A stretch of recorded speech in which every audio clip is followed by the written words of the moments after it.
Praise the lord, హల్లెలూయా. ప్రతి ఉదయం వేకువనే లేచి దేవుని వాగ్దానములు వినిచున్న మీ అందరికీ నా హృదయపూర్వక వందనములు తెలియజేయుచున్నాను. ప్రతి ఉదయం వేకువనే లేచి దేవుని వాగ్దానములు విని ధ్యానించుట క్రైస్తవుని యొక్క ముఖ్యమైన లక్షణం. దేవుని వాగ్దానములు విని దినచర్యలు ప్రారంభించుట వలన మనసుకు నెమ్మది మరియు రోజంతా దేవుని కాపుదల ఉంటుంది. ఈ దినమునకు ఏర్పాటు చేయబడిన వాక్య భాగము పరిశుద్ధ గ్రంథము నుండి కీర్తనల గ్రంథము 108వ అధ్యాయము 12వ వచనం. మనుషుల సహాయము వ్యర్థము, శత్రువులను జయించుటకు నీవు మాకు సహాయము దయచేయము. ఆమెన్, హల్లెలూయా. భక్తుడైన దావీదు మహారాజు గారు దేవునికి మొరపెట్టుచున్నారు. మరి నిజముగా ప్రియ సహోదర సహోదరి, మనుషుల సహాయము వ్యర్థము, దేవుని సహాయము ఎంతో గొప్పది, ఉత్తమమైనది, ఉన్నతమైనది, మన జీవితములను మన పరిస్థితులను మార్చగలిగినది. మనుషులు ఇదిగో మేము ఉన్నాము అని మాట ఇస్తారు, కానీ నెరవేర్చరు, మాట తప్పుతారు. కానీ మనము నమ్ముకున్న దేవుడు గొప్ప దేవుడు, సర్వాధికారి, సర్వశక్తివంతుడు, మారాను మధురముగా మార్చగలిగిన దేవుడు, నీటిని ద్రాక్షారసముగా మార్చిన దేవుడు, అద్భుతకరుడు, ఆశ్చర్యకరుడు.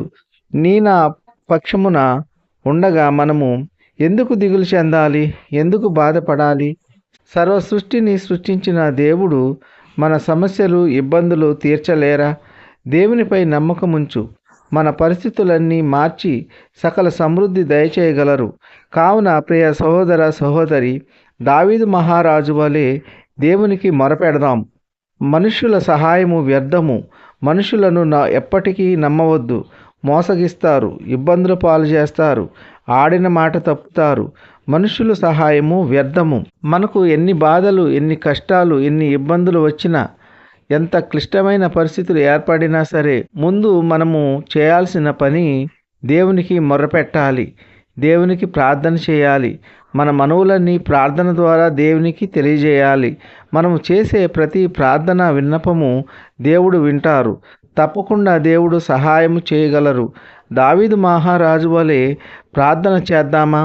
శత్రువులను జయించుటకు దేవుని సహాయము కోరినాడు, మనుషుల సహాయము కోరలేదు.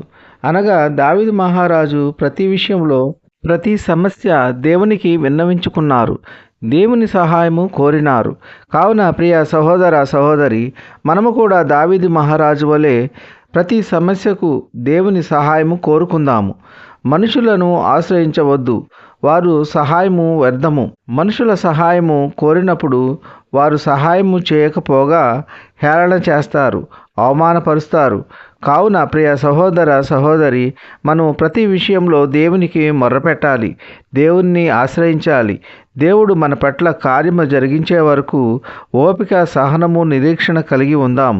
దేవుడు తప్పక మన సమస్యలన్నిటినీ తీర్చి మనము ఊహించిన వాటికన్నా అధికమైన ఆశీర్వాదములు మన పట్ల జరిగించగలరు. కావున ప్రియ సహోదర సహోదరి, మన విశ్వాస జీవితాన్ని కోల్పోవద్దు. నేను నమ్ముకున్న దేవుడు నా సమస్యలన్నీ తీర్చి ఉన్నతమైన స్థితిలో నిలబెడతారు అని నిరీక్షణ కలిగి ఉందాం. ఈ కొద్ది మాటలు దేవుడు దీవించునుగాక. ఆమెన్. ప్రార్థన. కృపా సత్య సంపూర్ణుడా, మీ ఘనమైన ఉన్నతమైన నామమునకు వేలాది వందనాలు స్తుతులు చెల్లించున్నాం తండ్రి. మీరు గొప్ప దేవుడు, శక్తివంతుడు, సర్వాధికారి, మీకు స్తోత్రములు. గడిచిన దినమంతా మీ చల్లనైన రెక్కల నీడలో కాచి కాపాడినందుకు మీకు స్తోత్రములు.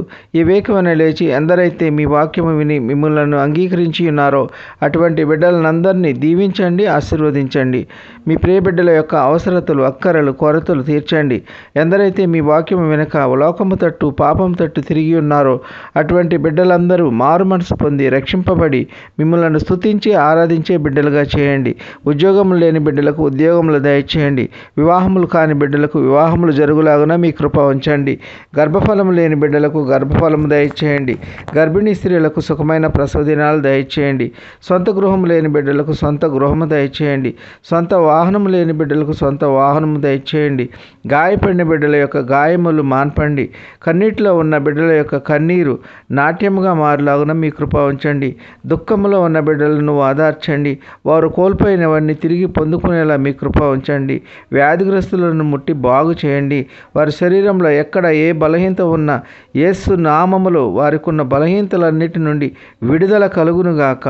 ఉద్యోగస్తులను, వ్యాపారస్తులను, కూలి పని వారిని కాపాడండి. వారు చేస్తున్న పనుల్లో, రాకపోకల్లో కాపాడండి. ట్రాన్స్ఫర్స్ నిమిత్తం అప్లై చేసిన బిడ్డలకు వారు కోరుకున్న ప్రాంతాల్లో ట్రాన్స్ఫర్స్ అయ్యేలా మీ కృప ఉంచండి.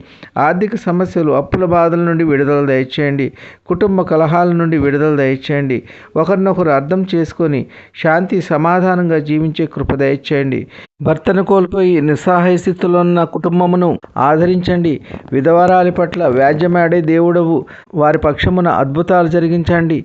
వారి పరిస్థితులన్నీ యేసు నామములో వారికున్న ప్రతి సమస్య నుండి విడుదల కలుగునుగాక. ఇంకా భార్యను కోల్పోయి వేదన పరిస్థితిలో ఉన్న బిడ్డలను ఆదరించండి. వారికి తోడుగా అండగా ఉండండి. వారి కుటుంబంలో అద్భుతాలు జరిగించండి. ఆశ్చర్యక్రియలు జరిగించండి. వారికి ఉన్న ప్రతి సమస్య నుండి యేసు నామములో విడుదల కలుగునుగాక.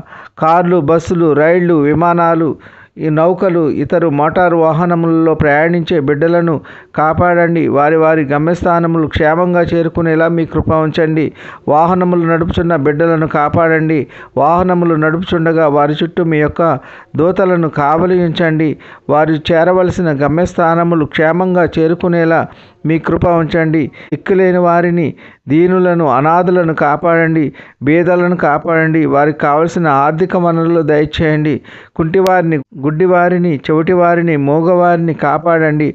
వారికి కావలసిన సాటి అయిన సహాయకులను నియమించండి. రాజకీయ నాయకులను, మంత్రులను, ముఖ్యమంత్రులను, ప్రధానమంత్రులను కాపాడండి. దేశాన్ని శాంతి సమాధానంగా ఏలుటకు కావలసిన జ్ఞానమును అనుగ్రహించండి. దేశంలో అల్లర్లు, గొడవలు సృష్టిస్తున్న వారిని మార్చండి. వారు చేయుచున్నది సరైనది కాదు అని గ్రహించి మారు మనసు పొంది రక్షింపబడి మీ వాక్యము తట్టు తిరిగి మిమ్మల్ని స్తుతించి ఆరాధించే వారిగా చేయండి. దైవ సేవకులను, వారి కుటుంబాలను కాపాడండి. వారు చేయుచున్న సేవ నూరంతలుగా ఫలించి అభివృద్ధి పొందులాగున మీ కృప ఉంచండి. ఈ కొద్ది మనవులు ప్రభు అయిన యేసుక్రీస్తు పేరు వేడుకుంటున్నాము తండ్రి. ఆమెన్. విన్న వాక్యము దీవెనకరంగా ఉన్నట్లయితే లైక్ చేయండి, షేర్ చేయండి, సబ్స్క్రైబ్ చేసుకోండి. మీ సహోదరుడు Kola Daniel. God bless you.